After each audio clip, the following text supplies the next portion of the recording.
Yo, what's up, YouTube? Welcome back to the channel. It's your boy Rob Kim, and welcome back to the Rob Kim Show. You feel me? In this one, we got a little reaction for y'all. We do another Russell with Eddie videos, and this time we got the GOAT of every role in WWE. We're gonna react to that. So, without further ado, let's get straight into it. He has been around for a long time, and over the course of the decades, WWE has been around for a long time, and over the course of the decades, many different people have filled many different on-screen roles Shout out to Larry, whether it be Joe. the main event star, commentator, authority figure, but just who is the GOAT of each and every role in WWE history?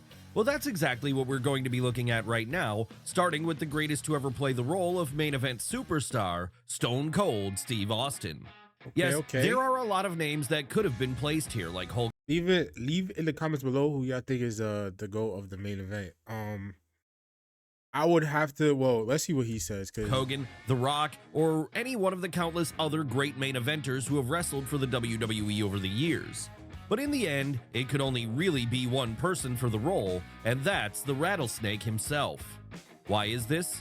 Well, because in Steve Austin, you have quite possibly the greatest wrestler of all time, and more importantly to WWE, the man who saved them from going under back in 1997. And we don't mean that symbolically either. No, back at that point, Vince McMahon's company was never closer to going out of business. Seriously, there was a point in the autumn of that year when the USA Network had made the decision to boot Raw off the air, something which would have left the company in the direst of dire straits. And the only reason they decided to renege on this decision was because Austin suddenly caught fire and the ratings began to move in an upward direction again, upwards to the point that by the time 1998 rolled around, things were on fire. But it's not just business reasons that make us want to list Stone Cold as the greatest main eventer in WWE history. No, there's also the fact that fans just loved him more than they did anyone else in that spot. Sure, guys like The Rock and John Cena will always be over, and people like the Hitman or Shawn Michaels might have been better in-ring performers, but there was something special about Austin, which none of these people were able to replicate. He caught on to something back in the late 90s with his anti-authority character. That's right, back at the turn of the millennium, Steve Austin was nothing less than a cultural icon. No one got bigger pops than him whenever he came through the curtain, and not one single figure got fans to tune into Raw in the same numbers. And this has meant that even now, decades after his retirement, whenever he shows up on an episode of Raw, he's still often the most over person there by a mile. So popular does he remain, in fact, he even got to main event WrestleMania all over again in 2022, when at WrestleMania 38, he made a one-night return to the ring in his home state of Texas to challenge and defeat Kevin Owens. All of this is to say, then, that of all the main eventers who have worked for WWE over the years, none have ever felt like a bigger deal than the Rattlesnake. Respectfully, I'll give it to Austin. I wasn't watching, like, this is not my, obviously, I told you I was just born in 97 when he popped off, but I'm going to keep it a buck. Even watching it, like, on YouTube and looking this shit up, I would have to give it to Austin. It's really, I can't even say The Rock, because The Rock everybody's start was bad, but once also did the John 3:16 verse or promo, he cut that shit into the Austin 3:16 promo. Yo, he was over, so over after that. Again, I didn't watch it in live, in the time frame in that time because I was a youth. But from what I could honestly, from what I seen from videos back in the day where everybody said, I think I'll give it to Stone Cold, especially if you say like he saved Raw from basically being kicked off the air. Yeah, I'll give it to him. After all, during the period where the industry was the hottest it had ever been, it was him who was standing at the top of the mountain and carrying everything on his shoulders. That said, every great hero needs a villain who's just as great. Where would Batman be without the Joker, for example? Or where might Luke Skywalker be without Darth Vader? And that's why back in the 90s, a great authority figure was required to challenge Austin. And this authority figure just so happens to be the greatest in WWE history, Mr. McMahon himself. That's right, the on-screen character of Mr. McMahon was the perfect heel foil to our hero Stone Cold. One thing about Vince, that nigga cannot take a stunner for shit. Like, word to everything I love. Every time Vince McMahon gets stunned, it looks so damn bad. It look like he don't know how to sell. Like, bro, my man gets stunned, and that joint, he just be like even the latest one that him at what was that 39 when he got stunned, bro. Like, bro, Sure, that there was were other choices for this entry, I like mean, Teddy not know Long how or to- Eric to- Bischoff, to- but in the end, there was only one sell real a stunner. option for the number one spot. And that's because while all of those other authority figures played their roles well, none of them played it even half as well as Vince did. After all, he was the one who took the whole thing to cartoon levels of supervillainy during the turn of the millennium period. And this made him a perfect foil to the Rattlesnake then, because with Austin being nothing short of beloved by audiences and in many ways being the man they could vicariously live their lives through, McMahon being such a heel made it so much more satisfying to watch as he got his regular comeuppance. Who wouldn't watch scenes like Austin drowning Vince with a beer bath, making him urinate himself on live TV, or destroying his car with cement and not think that it would be great to be able to do that to their own boss back then? No, there was also the fact that there was plenty of reality to the situation whenever he was on screen because, unlike with a Teddy Long or a Jack Tunney, we knew he was the one who was actually in charge of things in real life too. So when he stood in opposition to someone like Daniel Bryan at the start of the Yes Movement then, fans knew this was in many ways his real feelings towards the American Dragon, something which made it all the easier to boo him. And the same could also be said of his programs with people like Mick Foley, CM Punk, and others too. Yes, it was this which made him the best at this role he played on screen.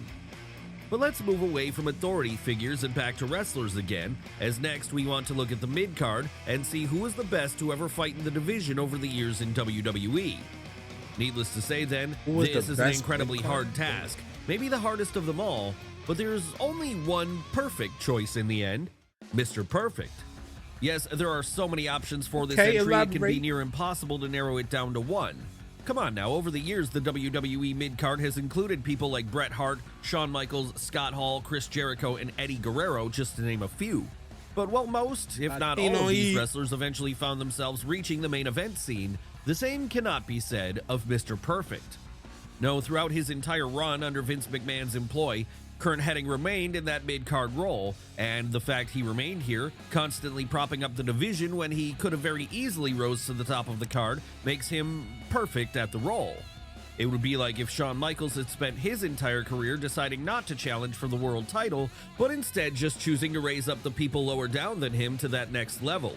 Seriously, when you look at the people Curt elevated back during the 80s and 90s alone, it's a who's who of the people who would eventually go on to carry WWE, with perhaps the biggest example of this being the matches he had with Bret Hart over the Intercontinental title.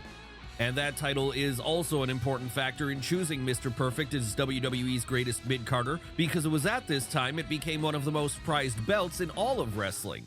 And the reason for that was because it was very much considered the workhorse belt which great in-ring performers wanted to hold. Obviously then, this was a belt that Curt Hennig himself held at one point then, and when he did, he would do everything he could to give it that reputation with some of the most state-of-the-art matches anyone had seen at the time.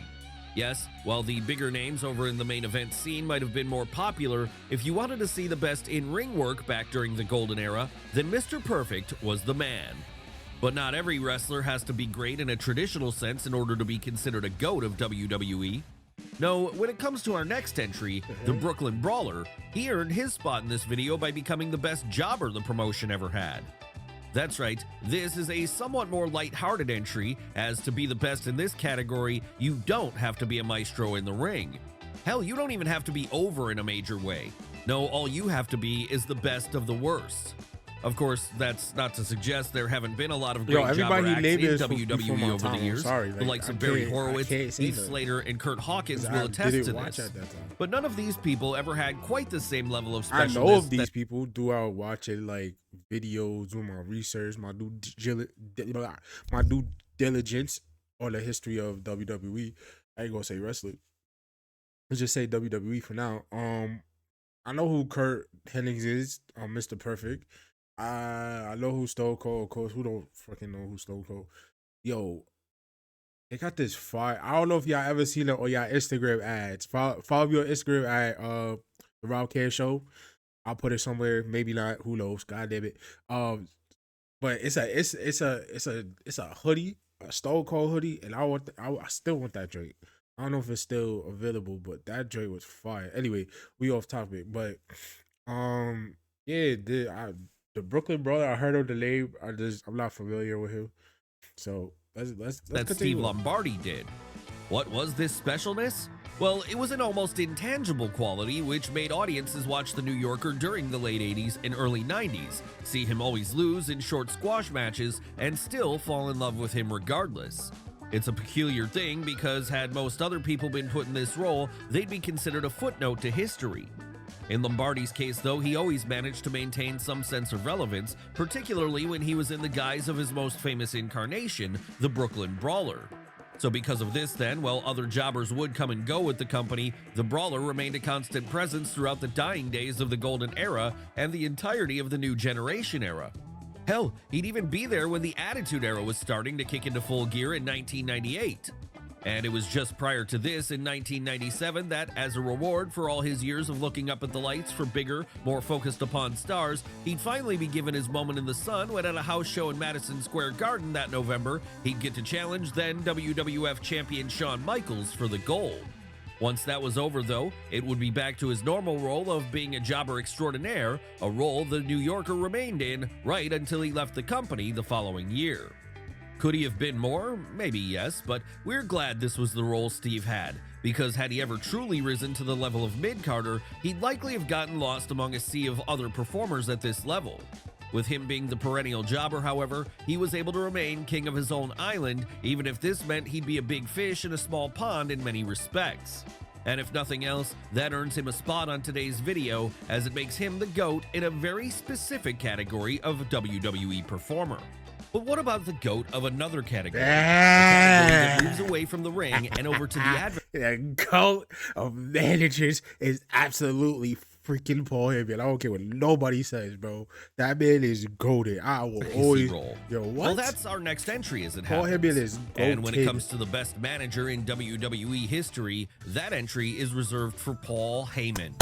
That's right. Well, there have been many great managers throughout WWE Hold on. What time history, clap for the names like for the GOAT Paul Heyman, man? I ain't gonna lie. Wait. We're gonna delay a little bit. There you go. Clap it up. That's not even Bobby Heenan, Sensational Sherry, and Jim Cornette. The fact is, none of them ever managed 4 world champions. In the case of Paul Heyman, though, he did just this. Sure, one of those champions, the Big Show, isn't remembered for his time under Heyman's wing much today, but when it comes to the other 3, well, they're still very much associated with him. That's right, whether we're talking about Brock Lesnar, CM Punk, or Roman Reigns, all of them arguably did their best work while the wise man was standing in their corner. Just look back at that meteoric rise Brock had when he first debuted on the WWE main roster way back in 2002. There's a reason he became undisputed champion after less than 6 months in the company, and that reason is because the guy making all the plays for him knew exactly what he was doing. So when Brock returned to WWE years later following a successful run in UFC, it wouldn't take him long to get Paul back on his side. By this point, though, the New Yorker was about to branch out to working with other clients too. And one of these would be the man who was then in the midst of a 434-day-long run as WWE Champion, CM Punk. How would working with Heyman change Punk? Well, it would extend his run on top for one, and it would lead to a friendship developing which exists until this day, both on screen and off. But even that isn't Heyman's finest hour as a manager. No, his finest hour came when, in 2020, he became the wise man of Roman Reigns, and in the process, turned things around for him in a big way. You see, before this point, Roman had been struggling to get over as a top guy in a big way. Suffering cats. Almost immediately after shacking up with the former ECW owner, however, this changed as he transformed into the Tribal Chief, the dominating force in all of WWE. And with him winning the Universal title soon thereafter, and then later unifying that with the WWE title, what the head of the table would end up doing by the time all was said and done was go on a run on top that lasted for a full 1,316 days, the 4th longest in WWE history, behind Hulk Hogan, Bob Backlund, and Bruno Sammartino. And this is a sign of how great of a manager Paul is. And that's exactly why he's one step ahead of all the other greats who filled similar roles in WWE at this point. Sure, there's always the chance that someone will come along in the future who is better than even him, but until that happens, he'll remain the king of his role. Who knows, maybe he'll even add more top-level clients to his roster before he hangs up his advocacy hat for good. Can we discount the idea of Paul Heyman standing in the corner of someone like a Braun Breaker one day? No, I ain't gonna lie, I'm waiting for that day, bro. I am waiting for that day. Braun and Paul Heyman is that's the next. That's his next client. Hell yeah. Move away from him for now and over to another GOAT of WWE who fills a non-wrestling role, the best man to ever sit behind the commentary booth, good old JR, Hey, Jim Ross. I ain't gonna lie, Jim Ross is definitely a GOAT of not just like even though he's at AEW right now, he's just a GOAT of commentary, bro. He's one of the GOATs. I keep it a buck. Jim Ross, gotta clap it up for him too, man. I need a better clap too. That sounds crazy, but y'all know what I mean. Us. Yes, this one seemed like a home run choice in many ways because while there has been a lot of great commentators in WWE over the years, names like Gorilla Monsoon, Bobby Heenan, and Michael Cole, there's only one person who was the voice of what was arguably the most... Michael Cole's alright. He ain't Jim Ross. Michael Cole is Michael Cole. There was a point I hated Michael Cole. Like, Michael Cole, I know it was probably Vince in his ear before. From like 2011 to like till Vince left, bro. I hated Michael Cole on commentary, bro. He just sounded so like he used to piss me off when he talks like popular era in wrestling history, the Attitude Era, and that's JR. Why is Jim Ross held in such high regard? Well, if the role of a commentator is to add the lyrics to the music which has been provided by the in-ring performers, then he was on the level of a Tom Waits or Lin-Manuel Miranda.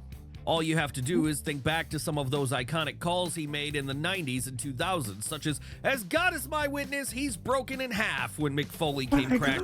I think I just seen a man. Yo, he used to be like, boy, I think he's dead. I think he's dead. Down off the Hell in a Cell. Climb the ladder, kid! Make yourself famous! When it looked like Jeff Hardy was about to win the undisputed title from The Undertaker, and the Austin era has begun when Stone Cold came out on top at WrestleMania 14. Each of them is drilled into the memory of every wrestling fan, and they're part of the reason why the Attitude Era is remembered so fondly today. Yes, if you take this one element out of the equation, then wrestling's most popular mainstream period likely doesn't feel as special. And that's a testament to just how great JR was at his job. But then he was always great at his job even before this, when he was working in places like Mid-South Wrestling and WCW doing a far more sports style of presentation. And while he's no longer at his peak, to this day he remains a valuable figure over on AEW, where he can be brought in to call the occasional big match and lend it an air of gravitas that it might not otherwise have. All of this is to say that when the book is written on wrestling one day, there will be an entire chapter dedicated to Jim Ross. So great has his contributions been to the industry. And for a man who rarely laced up his boots and stepped into the ring in any real matches, that's quite an achievement. The only question left then is, will he ever make a return there to WWE before all is said and done? We'll have to wait and see. Yes, at this point, he's almost as big of a legend as our next subjects, our pick for the greatest tag team in WWE history. Who are we talking about here? Why, the Legion of Doom, of course. What made the Legion of Doom so special? Well, the answer to that question is there simply was no one like them in the sense that they were so catastrophically over. Yes, there's a reason the phrase Road Warrior Pop was created to explain the mammoth ovations Hawk and Animal got whenever they came out through the curtain while working in the old territory system. And these pops would be just as loud once they eventually came to WWF during the early 90s. Hell, there's a reason why when the company went to Wembley Stadium in 1992 to hold that year's SummerSlam, the Legion of Doom were the performers chosen to kick off the show, as Vince McMahon knew they'd get the crowd pumped up in a way that no one else could. But then it's not just crowd pops that make a team great. No, it's also the success they had while in the ring. And luckily for the LOD, they were also great in this regard too. That's right, while tag team wrestling has never really been much of a focus in WWE, whenever Hawk and Animal were there, they made themselves the focus. Look at Michael Cole. And they did this by becoming WWF Tag Team Champions on 2 separate occasions. Sure, it could be said that there are other great tag teams who have won more titles in the Spear. WWE, names like the Hardy Boys, the Dudley Boys, or the Usos, but at their peak, the Legion of Doom may have been more over with fans than all of them. And while those teams were undeniably great, the pairing of Hawk and Animal is something which has never really been able to be fully replicated since, no matter how much every promoter under the sun has tried. Take two big, mean-looking guys and have them beat everyone up and no-sell in the process. It just worked when it was them in a way it never worked for anyone else. Sadly, though, given both Hawk and Animal have now passed, Even though, they just got released, unfortunately. I'm not gonna say AOP was equivalent, but that what he said, they try to recreate the Legion of Doom. I feel like that was what they tried to do with AOP, and it just fell flat because obviously they're gone again. Good luck to those guys in the future. Hopefully, they could go somewhere where they could thrive and showcase their talents. Yeah, a lot of people got released this week from WWE. It's unfortunate. away, we are never going to get to see them do their thing again. And that's a true tragedy because it means the GOATs of tag team wrestling will never have that final run. But what about women's wrestling? After all, that's something which has been making great strides within recent years. Well, for the greatest of all time, we only have to look at the Queen, Charlotte Flair. Okay, stop.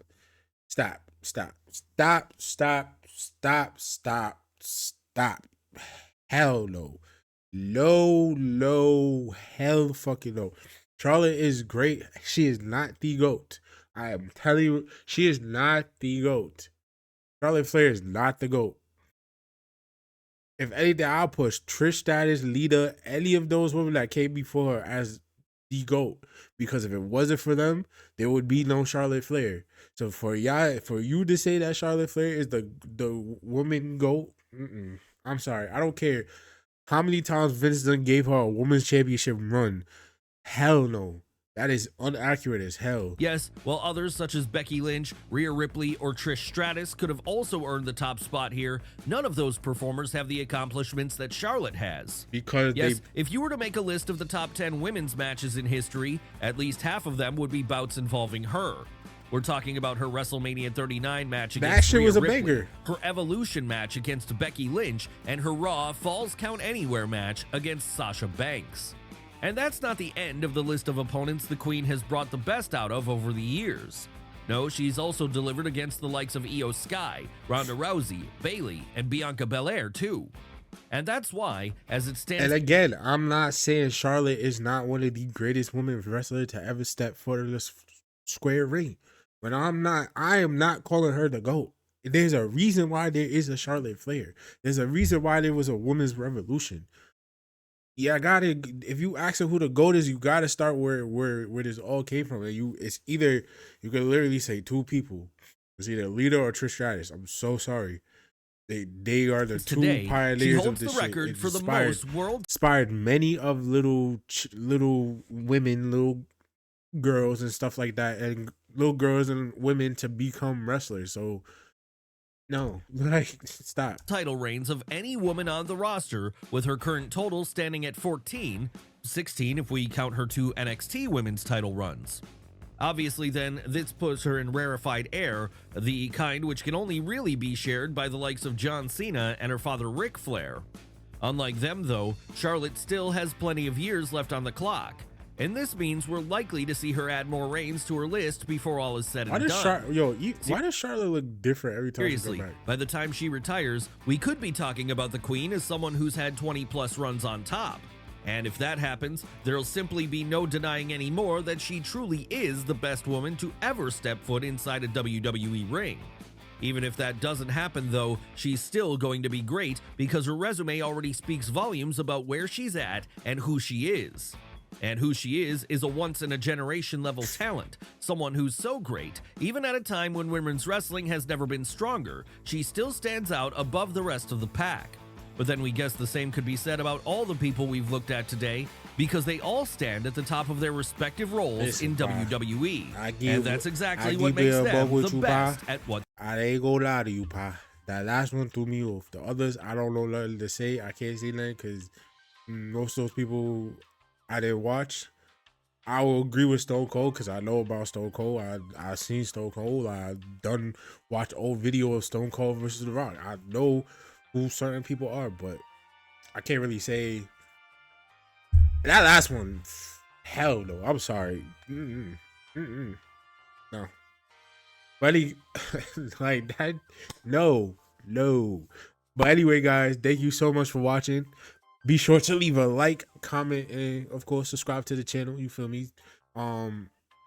Leave a comment below who y'all think is the GOAT of every topic that was in this video. Shout out to Wrestle with Eddie for another video. I mean, I would have to disagree with you on that last one, bro. I'm not even gonna hold you. No. But yeah, as always, guys, I'm gonna keep on saying this. Keep doing your thing, and always make it make sense. I see y'all. I keep what? I see y'all in the next one. Peace.